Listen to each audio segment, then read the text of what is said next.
E eu tenho uma mensagem para o seu coração. Nós vamos falar hoje sobre o reino que estamos falando, sobre o reino de Deus. E eu quero falar sobre um dos trechos da palavra de Deus, da oração de Jesus, que é chamada oração dominical, oração do Pai Nosso, que é: venha o teu reino. Diga comigo assim: venha o teu reino, e seja feita a tua vontade, assim na terra como nos céus. Então vamos ler esse texto bíblico, esse versículo, em Mateus capítulo 6 e versículo 10. Mateus capítulo 6 e versículo 10. Vê se me acha aqui na Bíblia, mas vai estar lá no quadro também, para não ficar de costas para os irmãos. Glórias a Deus. Amém.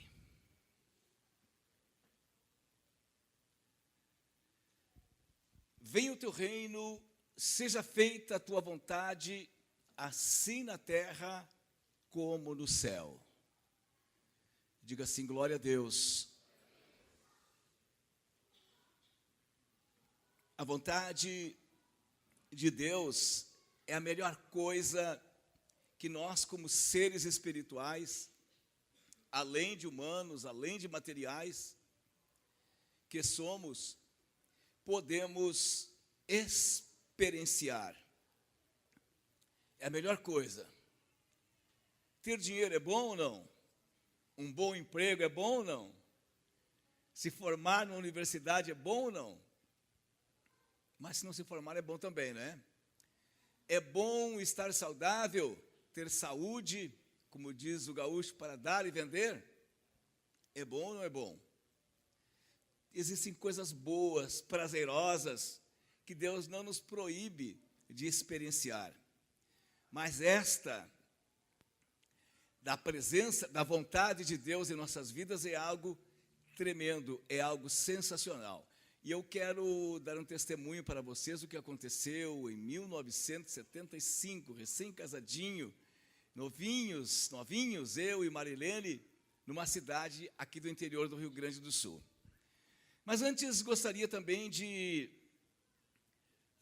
eu como não preparei aqui tem que estar desmexendo aqui, né?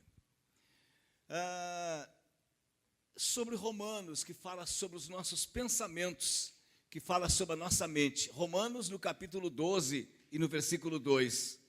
Eu gostaria de ler com vocês. Romanos 12, 2. E não sede conformados com este mundo, mas sede transformados pela renovação do Espírito Santo, para que experimenteis qual seja a boa, agradável e perfeita vontade de Deus.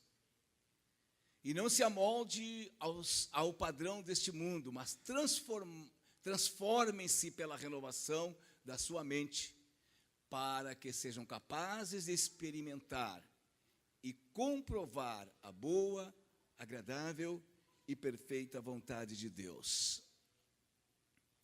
Glórias a Deus. Você sabe que a nossa vida toda, ela se move através das nossas crenças, certo? E não estou falando da nossa crença espiritual, da nossa crença em Deus, dos nossos princípios. Estou falando naquilo que nós aprendemos quando nós éramos criança, desde criança, que são as nossas crenças. Aquilo que nós cremos, aquilo que seguimos, aquilo que nós temos como verdade. Certo? Nós agimos pelas nossas crenças. E essas crenças que norteiam as nossas vidas, muitas delas são contrárias aos princípios bíblicos, aos princípios divinos. E outras são distorcidas. As que são contrárias aos princípios divinos são aquelas que a gente acreditava que existia além de Deus, a idolatria, a feitiçaria, a macumbaria, como alguns de nós até macumbeiros era. Quem já não foi, já no centro espírita, eu já fui, né, no candomblé, e tomei até passes, e ouvi feiticeiros, e também já participei de conselhos de ciganos e ciganas. Essas crenças que a gente tinha, que quando nos convertemos, nós mudamos. Nós não temos mais essas crenças espirituais. Como existem aquelas crenças também que são distorcidas, que norteiam as nossas vidas, que nós aprendemos de nossos pais. Quando os nossos pais diziam muitas vezes assim: mas tu não vai a lugar nenhum, tu é muito burro, tu não é inteligente. E aquilo se tornou uma crença para nós. Nós acreditamos naquilo. Meu pai, quando eu tinha 12 anos, e ele passou esta crença para todos os nossos irmãos, ele disse: quando vocês tiverem 12 anos, vocês vão sair do colégio e vão me ajudar na lavoura. Porque pobre e agricultor não precisa estudar. Só aprender a ler está bom. Aos 12 anos, vocês vão sair da escola. E aos 12 anos, eu deixei de estudar. E a minha crença era que eu não deveria estudar mais. E eu fiquei sem estudar. Só que o meu pai me preparou com essa crença que para me morar num determinado lugar como agricultor. Mas quando me converti, Deus mudou a minha vida. E eu não seria mais um agricultor, mas um pregador do Evangelho, e eu precisaria estudar. Só que eu tinha aquela crença e eu pensei: sou chamado, sou vocacionado, não preciso estudar para pregar a palavra de Deus. Essa era a minha crença. Era uma crença distorcida. Aonde que Jesus falou isso? Aonde que está escrito na palavra de Deus isso? Mas era uma crença que eu tinha e me movia por essa crença. Era uma crença distorcida e que sempre que falavam que precisava estudar, eu ficava muito mal, e a minha defesa era que eu não precisava estudar. Eu tive que trabalhar essa dificuldade que eu tinha na minha mente, no meu coração, mesmo depois de convertido, que Deus já tinha mudado as minhas crenças, tinha mudado os meus pensamentos, renovado a minha mente, eu ainda tinha essa dificuldade, até que foi trabalhando, que eu cheguei à conclusão que não era, e que você sabe o que aconteceu, não é verdade? Os pensamentos, nossos pensamentos surgem dessas crenças, e muitos de nós temos pensamentos distorcidos da verdade, por causa dessas crenças. Eu não vou conseguir, eu não vou poder fazer, eu não vou a lugar nenhum, eu não vou dar cabo disto, eu não vou conseguir resolver esse problema, essa equação, porque isso é algo que está bem introjetado dentro de nós, bem enraizado dentro de nós. E esses pensamentos sempre estão agindo: eu não posso, eu não vou conseguir sair dessa situação, eu não vou conseguir vencer esse problema, eu não vou conseguir vencer essa dificuldade. Mas a palavra que nós lemos nos fala que Deus, Ele nos renova, irmãos. E nós estamos aqui falando neste mês sobre sobre a vontade de Deus ser feita em nossas vidas.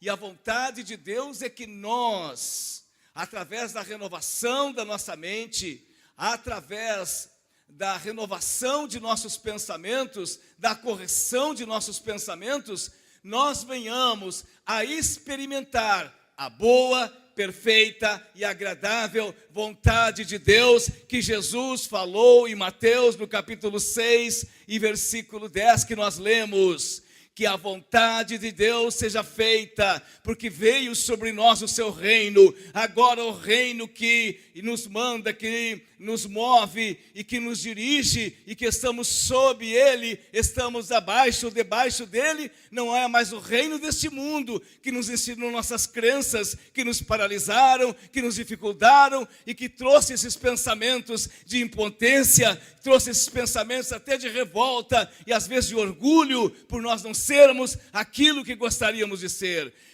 Agora estamos no reino de Deus, e no reino de Deus é de uma renovação completa. é nós deixarmos que o Espírito Santo trabalhe em nossas mentes, renovando-as, para que nós experimentemos a boa, perfeita e agradável vontade de Deus. Veja o que diz: venha a nós o teu reino, o governo, a vontade de Deus, não mais as nossas crenças, não mais os nossos pensamentos, mas o governo, a vontade de Deus. Aquele velho homem ficou na cruz, agora não vivo eu mais, mas quem vive é Cristo na minha vida. Você não vive mais as suas crenças, seus pensamentos, os seus princípios inadequados e distorcidos. Você vive agora novos princípios, novos valores. Você vive agora a fé em Cristo Jesus. E não há dificuldade alguma para a fé, não há impossibilidade alguma para nós, porque nos movemos pela fé. Eu quero lhes falar sobre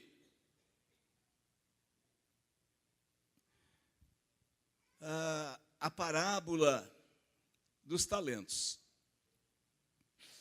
Está escrito em Mateus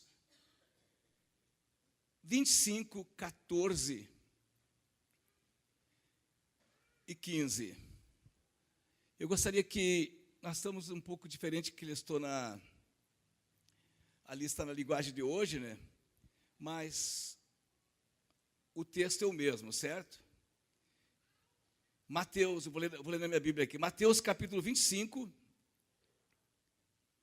você pode acompanhar lá no telão, e versículo 14 a 30. Porque isso também é como um homem que, partindo para fora da terra, chamou seus servos e entregou-lhes os seus bens. A um deu 5 talentos, e a outro 2, e a outro 1. Cada um segundo a sua capacidade, e ausentou-se para longe. E tendo ele partido o que recebera 5 talentos, negociou com eles, e granjeou outros 5 talentos. Da mesma sorte, o que recebera 2, granjeou também outros 2.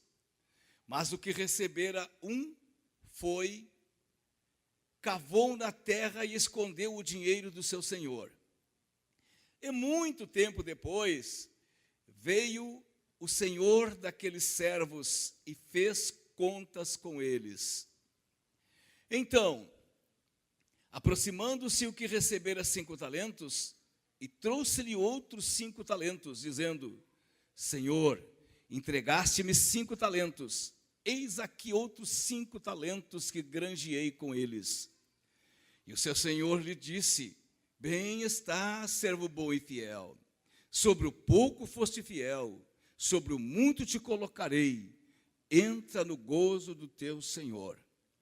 E chegando também o outro que tinha recebido 2 talentos, disse: Senhor, entregaste-me 2 talentos, e eis que com eles granjeei outros 2 talentos. Disse-lhe o Senhor: Bem está, bom e fiel servo, sobre o pouco foste fiel, sobre o muito te colocarei.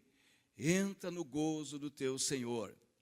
Mas chegando também o que recebera 1 talento, disse: Senhor, eu conhecia-te que és homem duro, que ceifas onde não semeaste, e ajuntas onde não espalhaste. E atemorizado escondi na terra o teu talento, aqui tens o que é teu.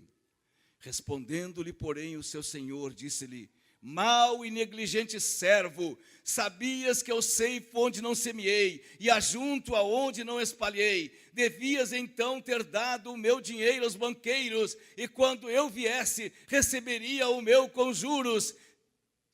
Tira-lhe, pois, o talento, e dai-o ao que tem 10 talentos. Porque a qualquer que tiver será dado, e terá em abundância, mas ao que não tiver, até o que tem lhe será tirado. E lançai-o, pois, o servo inútil, nas trevas exteriores, e ali haverá pranto e ranger de dentes. Pode deixar no telão lá o texto, por favor. a parábola dos talentos. Esse senhor muito rico, que Jesus contou a parábola, a história dele, representava a sua própria vida, a sua própria pessoa. Jesus estava falando de si próprio. Eu sou esse homem rico, este rei, eu sou esse senhor que vai se ausentar para os céus e que vou deixar aqui na terra os meus talentos, o evangelho. Alguns eu vou dar autoridades diferentes dos outros, mas todos receberão porções para trabalharem, para realizarem a obra, e um dia eu voltarei para acertar contas com todos. Jesus estava falando de nós, irmãos, de mim e de você. E um talento naquela época, ele diz na Bíblia que ele deu para um, ele deu 5 talentos. Era muito bom. Um talento equivalia a 34 quilos de ouro. Um talento. Ele deu 5 para eles. Era uma riqueza muito grande. O que nós temos é uma riqueza muito grande, irmãos. A obra de Deus é maior do que qualquer obra que possamos fazer aqui na terra. Nada nos empolga mais do que fazer a obra de Deus. Nada me deixa mais feliz e honrado do que pregar o Evangelho de Jesus. Para mim não existe nada mais valioso do que falar de Jesus, anunciar a palavra, cuidar das ovelhinhas, tratar do ser humano que foi feito à imagem e à semelhança de Deus e conduzi-lo a Jesus. Se eu não transpareço isso muitas vezes com a minha fisionomia, mas lá no meu coração é exatamente isso que eu sinto. É a minha realização completa. Se perguntar se o senhor é feliz, pastor, eu digo felicíssimo. Deus me chamou e me deu essa missão tão nobre. E eu não tenho voltado atrás e nem olhado para trás. Com lutas e dificuldades eu tenho ido. E ele deu 5 talentos e se ausentou. E os que receberam 5, os que receberam 2, os que receberam 1, começaram a trabalhar. Somos nós, igreja. Jesus vai voltar rapidamente. Ele vai acertar as contas comigo e vai acertar as contas com cada um de nós. É a obra dele. Você já viu algum anjo pregando o evangelho em alguma igreja aí ou não? Eu nunca vi nenhum anjo, irmãos. Tem algumas pessoas que até se endemoniam, mas aqueles demônios são anjos, mas que não são transparentes, não são personificados, eles só se manifestam ali. Mas seres espirituais ninguém vê.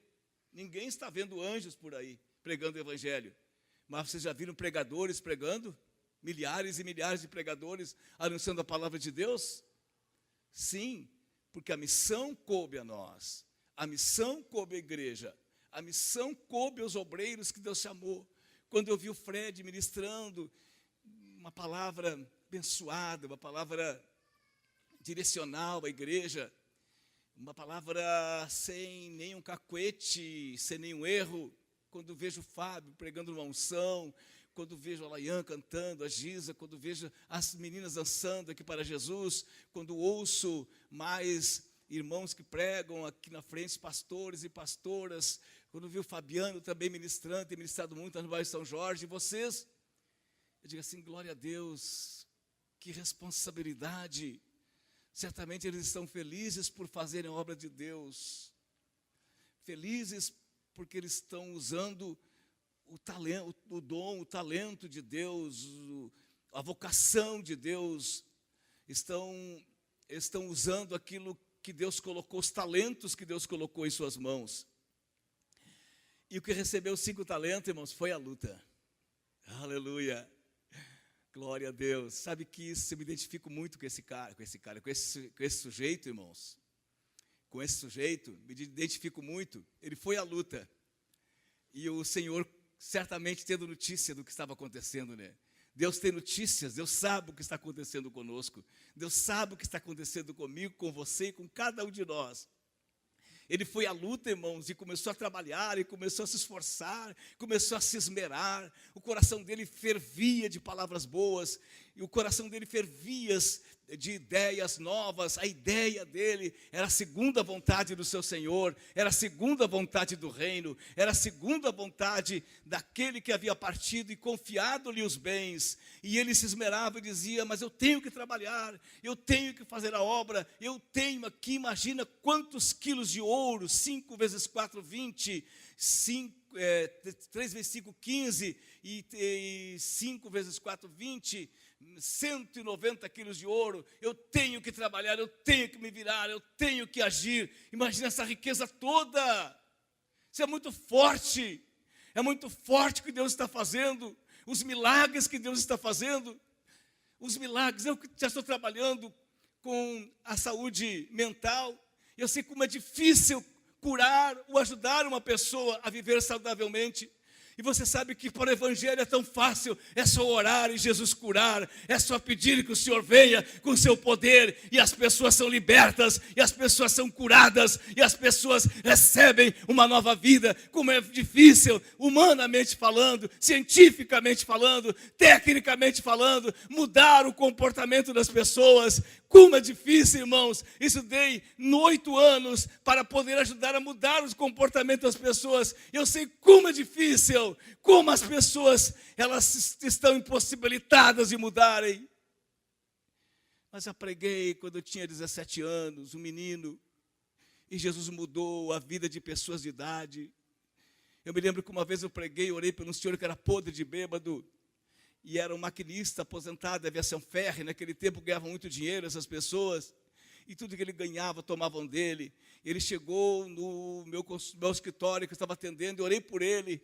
Ele disse: a partir de hoje o senhor nunca mais vai beber, Deus vai mudar a sua vida, o senhor aceita isso, o senhor recebe isso, você recebe Jesus como Salvador. Ele disse: eu quero, pastor. Eu orei por ele, naquele momento ele foi liberto completamente do vício do álcool, nunca mais bebeu.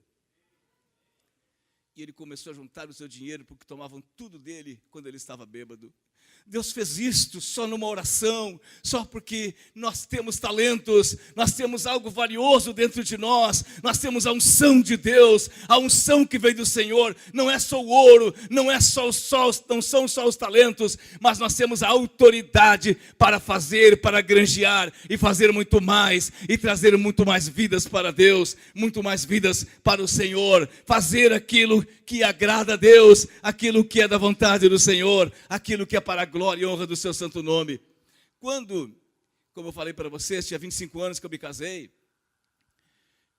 eu e a Marilene, nós fomos para a cidade de Cruz Alta, e eu tinha só o que eu tinha das coisas de Deus, eu não tinha mais nada de mim mesmo, só os talentos de Deus na minha vida. E naquele tempo os pastores não ganhavam salário das igrejas. Naquele tempo não existiam igrejas constituídas legalmente, existiam algumas congregações, algumas igrejas. Eu fui para a cidade de Cruz Alta, e nós chegamos lá, era uma congregação, já era uma igreja, mas uma pequena casa, propriedade da igreja de madeira, e nós fomos para lá, e tinha uma casinha, não tinha dinheiro para alugar casas. A igreja já alugou para mim casas boas, aqui, outros lugares, nós moramos, mas lá não tinha, e nós moramos no pátio da igreja, uma casinha que nem mata juntada era, e a Marilene tinha um medo, né? A gente estava lá dentro, as pessoas podiam ir lá fora, na escuridão, olhar e nos enxergar lá dentro. E tinha poucos irmãos naquela igreja. E como não tínhamos salário, nós vivíamos das ofertas que os irmãos traziam para a igreja, e que a igreja nos ofertava para comprar alimentação. E um dia choveu como hoje, e naquele tempo ninguém tinha carro, irmãos. Não tinha nenhum carro. Algum irmão que tinha uma bicicleta era o irmão riquinho da igreja, né? E não foi ninguém na igreja, não tinha. Eu fui lá, me gravou. Naquele tempo o pastor tinha que estar gravata. Eu botei a minha gravata, né? Enorme. Naquele tempo era aquela fininha ainda, agora veio a fininha de novo, né? Eu me sentei lá e fiquei esperando, a Marilene também. Não chegou ninguém. Oramos e fomos para casa. E eu me lembrando, e agora? Não temos nada em casa, porque não entrou dinheiro para os irmãos nos ajudarem a comprar alimentação. Porque todos os dias nós íamos no mercadinho comprar um tabletinho daqueles pequenininhos assim de margarina, um pãozinho para cada um e um cafezinho, né? E o arrozinho, feijãozinho e 50 gramas, 100 gramas de guisado, carne moída ou de carne, e a gente era alimentação. E aí choveu e não entrou dinheiro. Nós fomos para casa. E agora? Outro dia de manhã nos levantamos e não tinha café, não tinha comida. E eu me lembro tão bem, porque o Fred falou sobre provação, né? Que Deus prova a nossa fé. E foi realmente provação para nós. A Marilene, eu já estava acostumado com essa vida, porque já estava desde 15, 17 anos, já estava com 25, né? Eu já tinha ali uns 7, 8 anos essa vida, né? De passar dificuldade, passar tribulações. Mas a Marilene não, tinha a mãe, tinha o pai, se casou, tinha ido da casa deles, trabalhava. Naquele tempo era um magazine, que hoje é um shopping, né, que se chama, né? Trabalhava bem, ganhava bem, tinha bastante roupa, tinha tudo de bom, né? Frequentava a igreja de Porto Alegre, igreja central nossa, cantava, era uma das cantoras da igreja. E aí foi um momento de muita prova para nós. Aí olhou para mim e eu disse: não temos nada para comer, vamos confiar em Deus, vamos confiar. Porque ali, irmãos, a gente poderia ter dito assim, ligado para Porto Alegre, e disse: olha, viemos para cá, para a Praça Fome, vamos voltar para casa, não queremos mais nada, a Marlene vai trabalhar, e eu vou arrumar um trabalho para mim, vamos trabalhar também. Mas nós dissemos assim: vamos permanecer confiando em Deus. Deus vai nos dar vitória, Deus vai nos abençoar, Deus sabe por que está acontecendo isso, e Deus sabe, e a vontade dEle é soberana. E nós não vamos ficar bravo com Deus e nem reclamar de Deus. Eu nunca na minha vida reclamei de Deus, irmãos. Sempre reclamei de mim. Mas Deus sempre foi muito bom para comigo. Mesmo naquilo que eu nunca recebi dEle, que tanto pedi, as dificuldades, as lutas, as perseguições, mas nunca atribuí a Deus nada de coisas ruins. E naquele momento não foi diferente. Estávamos ali cantando, Zininho, que a gente cantava e tal, né? A gente não tinha nem rádio, nem televisão, não tinha nada, a gente cantava, assim, a mãe cantava, aí que ela cantou muito para mim, né? Aí de repente os irmãos, ali pelas 10 horas da manhã, os dois pensaram juntos, casas diferentes. Pastor deve estar passando dificuldade, que sabia da situação da igreja, né? Não teve culto, não entrou ofertas na igreja.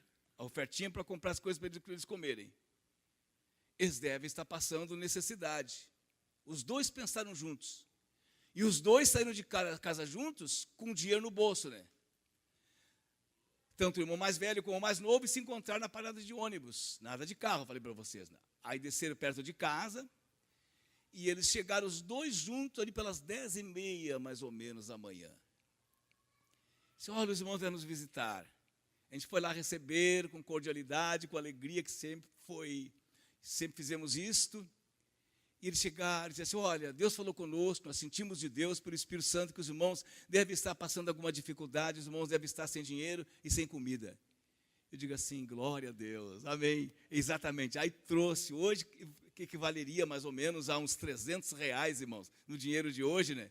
E a Marlene já foi e saiu com a jeitinho dela, já foi direto ao mercado, comprou as coisas, e comprou galinha, e meio-dia foi naquela festa, e nós, glória a Deus, veja como vale a pena confiar no Senhor, veja como vale a pena não desistir, e nós não desistimos, e permanecemos naquela cidade, e foi tão bom nosso ministério ali, que quando tivemos que sair, até nós pedimos para o pastor: não nos tire daqui, nos deixe mais um pouco aqui, e hoje tem uma grande igreja naquele lugar. Você sabe, irmãos, que aqueles que trabalham para o Senhor, eles enfrentam as lutas e as dificuldades, eles não desistem diante das dificuldades, diante dos problemas da vida, eles aceitam os desafios, eles permanecem firmes, porque eles sabem o valor. É um trabalho de um valor inestimável, é um trabalho de um valor inexplicável, pregar o evangelho, trabalhar para Deus, servir a Deus, fazer a obra do Senhor. Ontem, quando eu via, anteontem, as irmãs trabalhando ali, e aquele costelão, e trabalhando, a fazer quase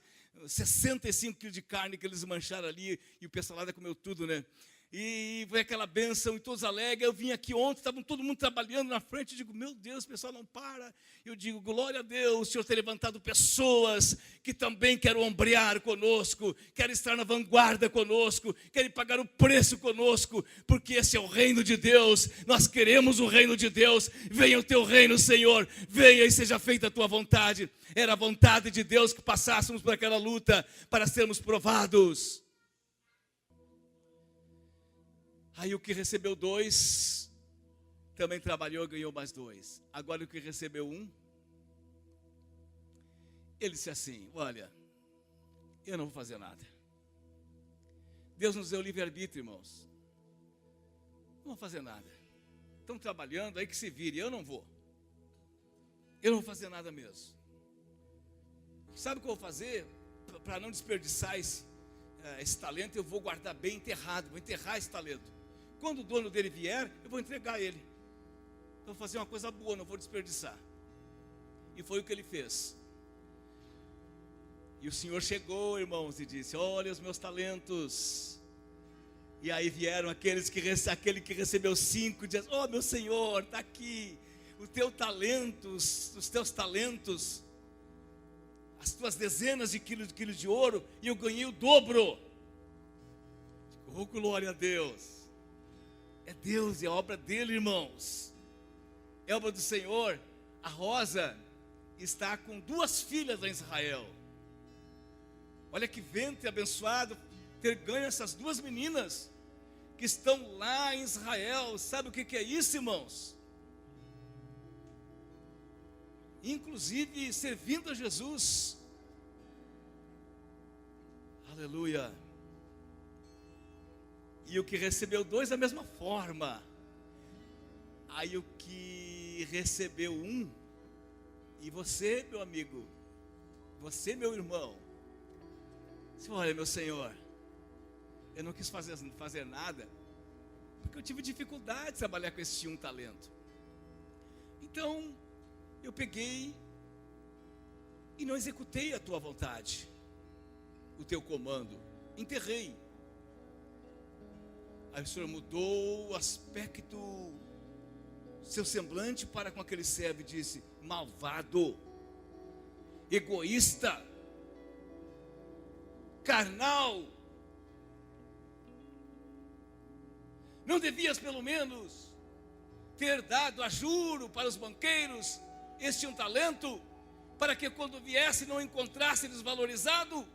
Não fizeste isto, não te importaste com a minha obra, com o meu reino, com a minha vontade, te importaste mais com a tua vida, servindo a outros princípios, a outros senhores, e não a mim.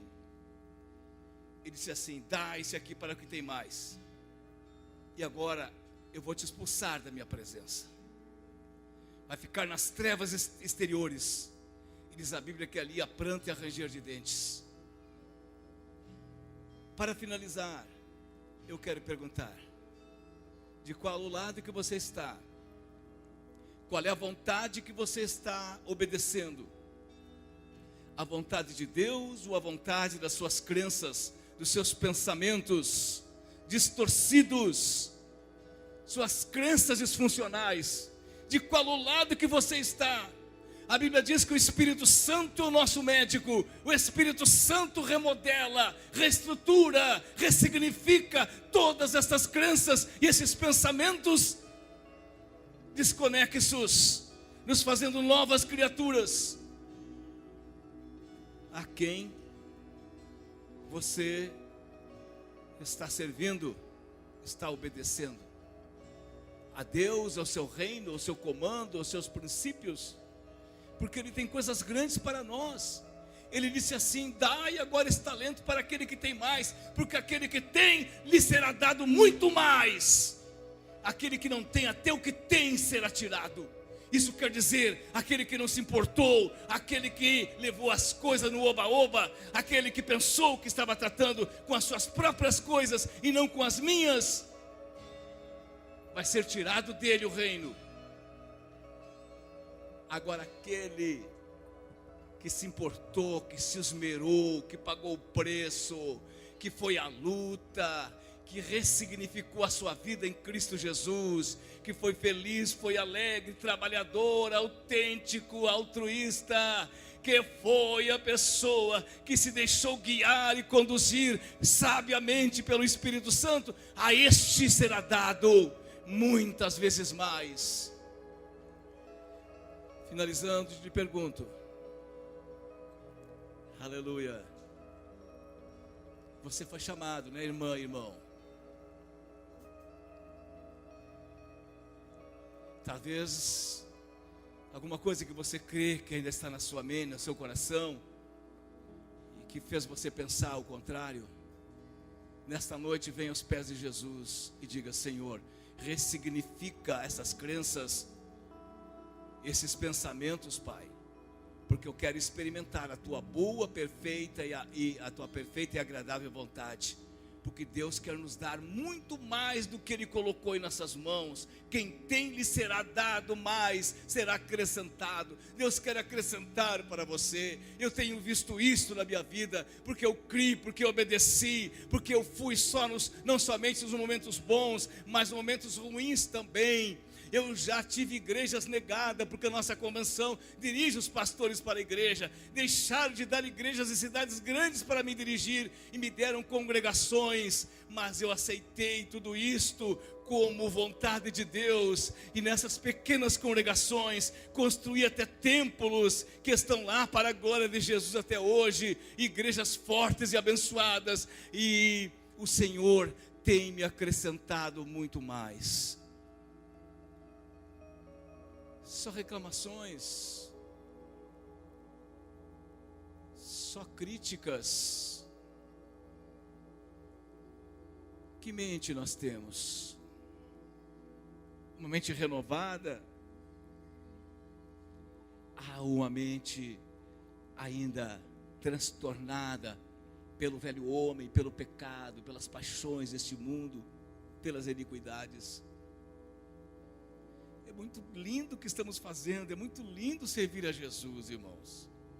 O que Deus fez e quer fazer é algo que nós não entendemos, ainda não alcançamos. Só alcançamos essa dimensão quando a vontade de Deus é feita em nossas vidas, quando o reino de Deus vem sobre nós. Eu quero que nesta noite nós venhamos dizer como igreja: venha o teu reino, Senhor, e seja feita a tua vontade na minha vida. A vontade de Deus é boa, perfeita e agradável. Deus quer fazer a sua vontade. Não deixe de servir a Deus, não deixe de trabalhar para Deus, não deixe de ser fiel. Ressignifique a sua vida, abandone aquilo que fez você desistir de algumas coisas que Deus colocou na sua vida.